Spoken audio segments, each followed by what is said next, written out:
Hey, welcome back to 40 Under 40, powered by Urban Arts Magazine. I'm Giles. I'm your host. I'm super excited to talk to all these amazing artists under the age of 40 that are doing some dope creative things in the art industry. Theater, film, dance, music, television, visual arts, literary arts, and media.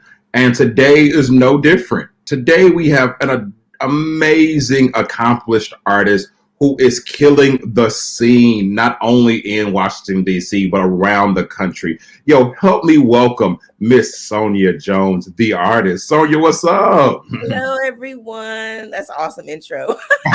Well, thank you. Thank you. Okay. Sonia, let's just jump right into it.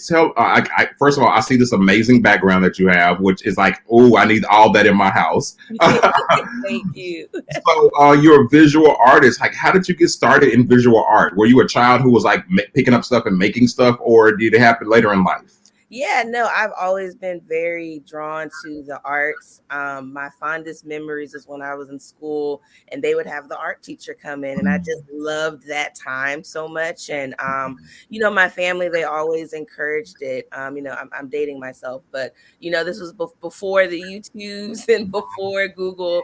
We would go, my mom would take me to Barnes and Noble, and I Yeah. would just be in the how-to section and get all the how to draw faces, how to draw hands, that sort of thing.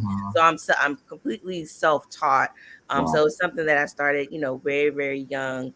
And then of course, you get a little older, then life happens. And I did stop for a bit. I think in college, I was just, doing the college thing. Right. My focus shifted from I started with pencil and graphite. And I did more graphic work when I was in school. So I never really stopped it completely. But then when I graduated, from the Howard University in 2013, Hey, um, you know.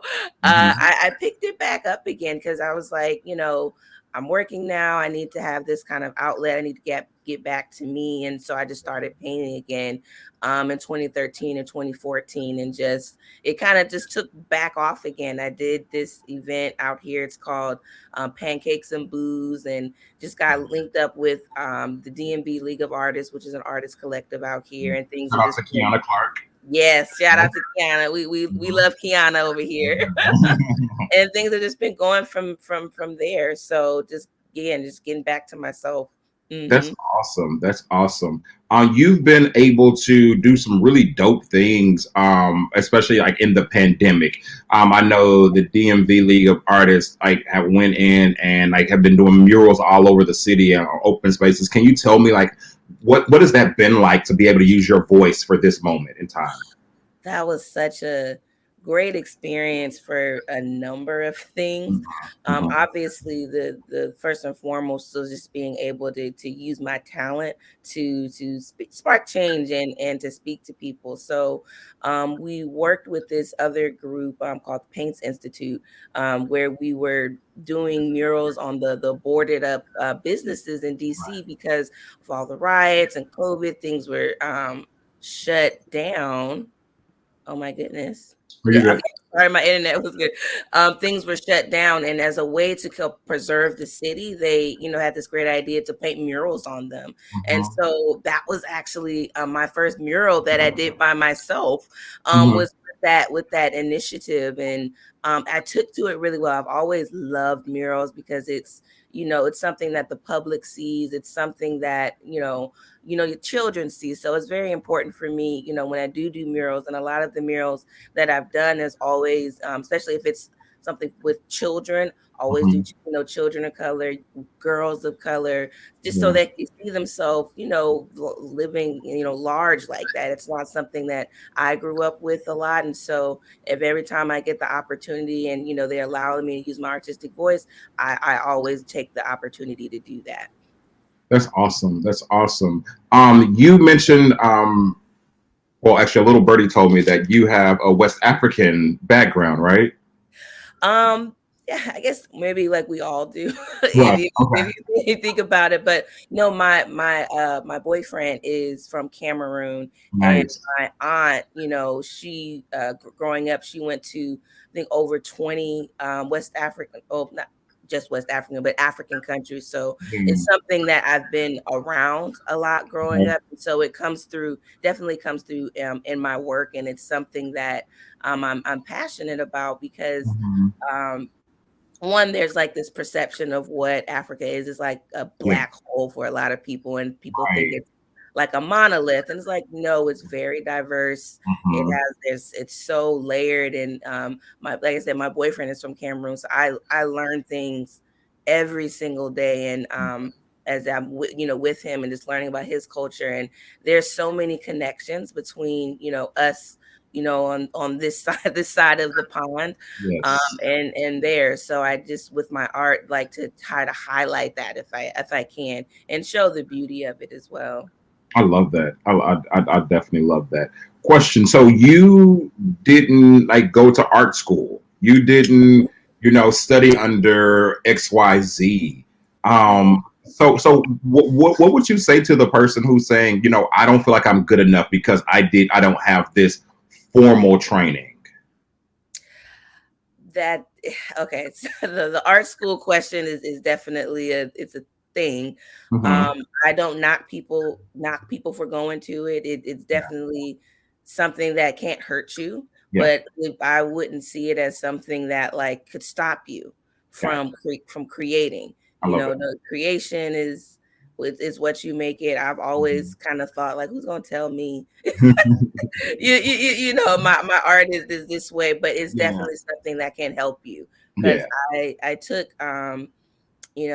when the pandemic started, like I quit my job. Like, there's a whole story behind that. Quit my job and started taking a few just art classes. So I do see that the value of just having someone who is very versed in the art world, and I think it Mhm. helps you on the business side of things. Yeah. Um, and constantly correcting you and giving you constant feedback. I So love I do think that's beneficial, but it shouldn't stop you from one, creating, and two, putting yourself out there. Yeah. Yeah, I love that. I love that right there.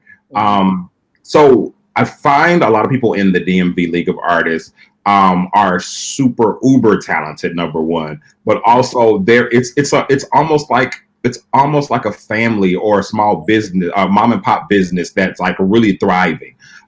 What is it about that group of people and the camaraderie and the community in that really allows you guys to shine? I think just everyone has different uh, pros and cons about them, and just are coming in at different points of their career. Mhm. Kiana, mastermind of it, she has her superpowers. There's people that have been in the business. So there's an artist, Luis. Uh, Deval Peralta, he's killing the game in the Southeast DC, Anacostia area. And so he brings his own kind of superpowers and Mhm. network. And there's, other individuals as well. So me coming in, I was very new. I had nothing. Literally, they had this Black History Month exhibit. I applied. I got in. I told Kiana like, "Hey, this is my first exhibit," and she just kind of like took me under her wing. And I also showed up too. Yeah. It's not just like what I like about the league is that you get out what you put in. Nice. If you are helping, if you are investing in yourself, and people Mhm. see that, they'll invest in you and put a good word out. So I just think it's just a collection of really great and talented people that have different, like I say, superpowers, Yeah. different networks, and then just together it really works, and we support one another. So if to the person listening, just trying to figure out like how to start, one of the first things that I would recommend is just surrounding yourself with other artists that are either where you want to be or at your peer level, because that is going to be how you get additional opportunities. And it's just a steam engine that we support one another, and we work, it works really, really well. I love it. I love that. I love that. Sonia, you went to Art Basel, didn't you? Yes, I did. That is amazing. How was that experience? That was my second exhibit ever in life. Wow. So Wow. it was crazy. The opportunity came at just the moment I really needed it. Mhm. That was the 2019 Art Basel in Miami, and my father had passed away in 2018, Oh, wow. and so it was literally one of the only things that was just keeping me going, making the pieces for it, working with Mhm. the league, getting this, been doing fundraisers just to make sure that it happens. Yeah. The experience itself was so it was definitely a learning curve for me, just in terms of Mhm. it let me know where I was at as far as what professional artists do. Yeah. um, how you hang your work matters, how Yeah. you package your work matters, and also how you present it and try to get people to sell excuse me, get people to purchase your work, Mhm. and how you have to be an advocate for yourself, and if you're in the group, advocate for other people. When folks were out, you know, visiting other exhibits, we often had to, talk about our fellow artists' work, Wow. and present it to potential buyers. And so Mhm. it was a learning curve for me, and just really just the grandeur of it. Yeah. Seeing people that I've been following, I'm like, Yeah. oh my god, Yeah. that was the cool part. So I had like little geeked out moments. Wasn't able to go to all of the artist fairs out there. I did go Mhm. to I think the black one like Prism, and I was able to meet Bisa Butler, who's like my I love her work a lot. Yeah. And she followed me back on Instagram. It was just like a great I experience. love it. It was a great experience overall. And quite as I was sick the entire time. What? Yeah, so yeah, I was sick the entire time. But I pushed it out and made it work, because Right. like this was an opportunity of a lifetime that I just couldn't not be present for. Yeah. Right. Right. So you mentioned, I think, Visa. Who are some of your other go-to people that you look up to or that inspire you? Yeah, there's this artist based out of Denver, Colorado. I've been following him for a while. His name is Detour. His name is Thomas Evans, but his Instagram is Detour. His artist name is Detour. Mhm. I have been following him since 2013, when I just started to get back into the artwork myself, and I've just seen how his career has really blossomed over the years. Mhm. So he's one. Another artist that I like is Cool Raz Art. It's his Instagram name. I just kind of like the way he's true to himself and is Mhm. consistent with how he presents the male image, which I think is really, excuse me, black male image, which I Okay. think is really, really powerful. So I love looking at his work. There's another artist, I can't remember her name, but I know she's in Louisiana. She recently had an exhibit, and she just, her whole artist kind of theme, at least what she's doing right now. She has four young girls, and all of her work is about her daughters. Oh, wow. Yeah, and so she, I think every day she does a portrait of one of them. It's actually a really smart business thing. So she posted it, and it's like whoever buys it for, it's like $100. Whoever wants to purchase it, she's like, Wow. and she posts it every day, and they go.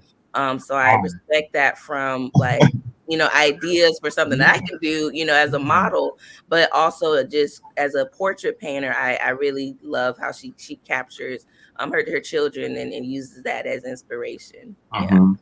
So I'm talking to you, but I'm looking at your background, and I see a lot of portraiture, but I also see a lot of fabric or like other things brought in. Would you say that that's kind of your style?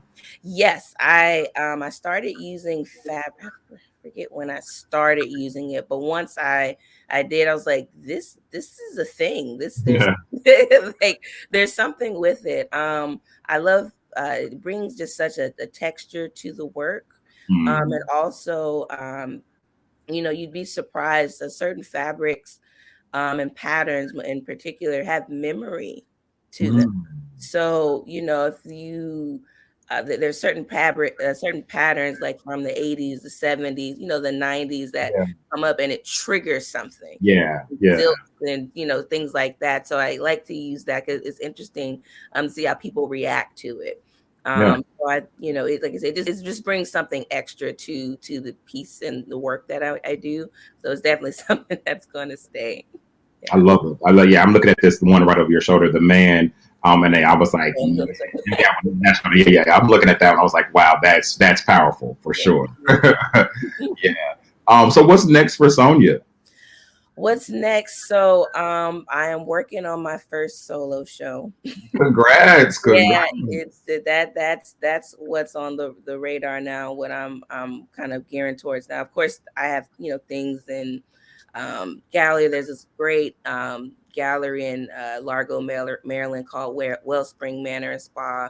Got to give them a shout out, but it's Black owned bread and breakfast.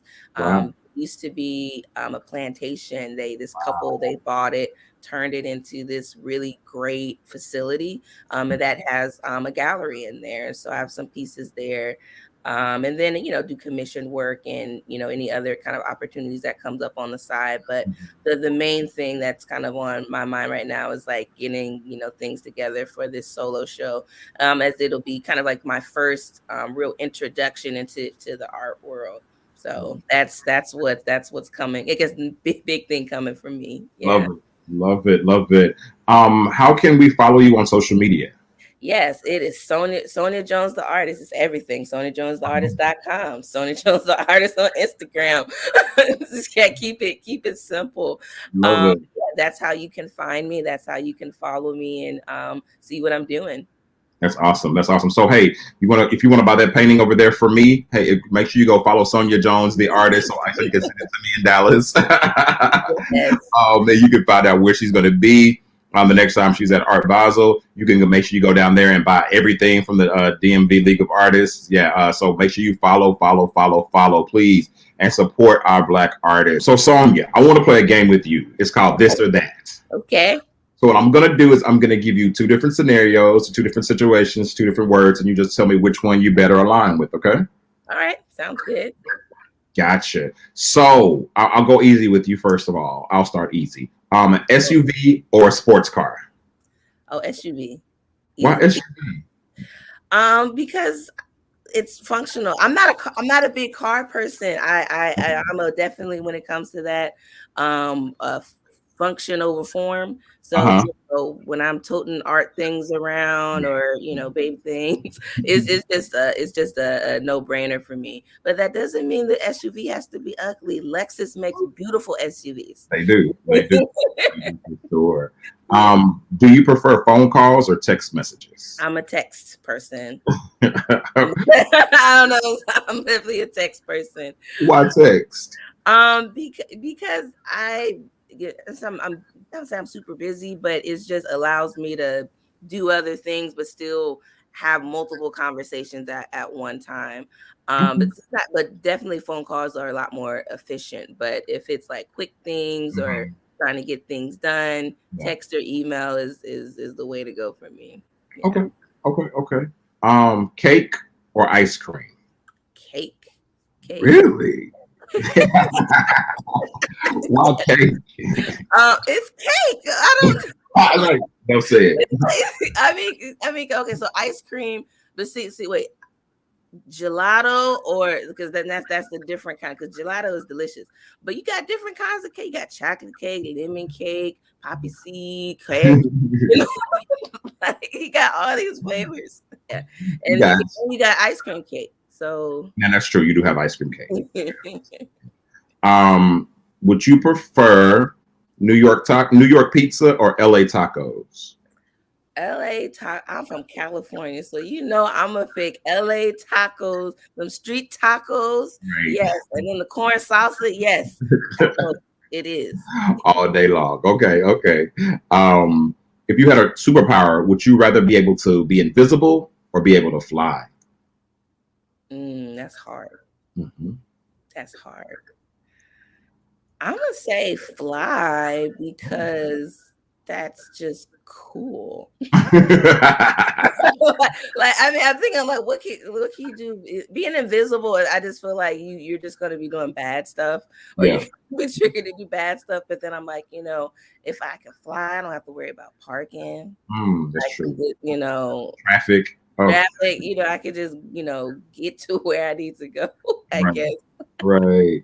Would you rather stay up late or wake up early? In this society, I wish I was more of a morning person. I'm not a morning person. So if I could get the gift of being chipper at 5 in the morning, I would love it. No, I'm not that at all. It's funny. I find a lot of artists I've asked this question to. They all say stay up late. Yeah, cause I stay up late already. That's how I am. But I feel like, as because in my day job, that would be more beneficial. Gotcha. Stevie Wonder or Luther Vandross? Ooh, why you do that to me? Uh-huh. Why you do that to me? Because even though I'm 31, my dad and my mom, I know all the oldies, so I love the classics. So with that, I'm gonna have to go with Stevie. I'm gonna have to go with Stevie. Songs in the Key of Life. Okay, why Yeah, Stevie? yeah. Cause his musicianship. He's just a great composer. Luther got the voice. And Yeah. he got the bravado and stuff, which I love. But Stevie got the voice too, Yeah, he and does. his I'm gonna have to go with Stevie. Yeah, Someone says, "Hey, I'm going to give you a full paid vacation, all expense paid vacation. Are you going to the beach or are you going to the mountains?" the beach. The California. That California was quick. But see, a Caribbean beach. Mm. Caribbean, if I can. Okay. It's the beach. Well, listen, that was simple. That was this or that. Sonia, thank you so much for being with me today, and congrats on being one of our 40 under 40. I appreciate it. Thank you for having me. This has been like a really great conversation, great opportunity, and I wish you and the organization much more success coming in the future. Thank you so much. Hey, everybody, make sure that you like, follow, and share 40 Under 40 podcast, sponsored by Urban Arts Magazine. We'll see you next time. Peace.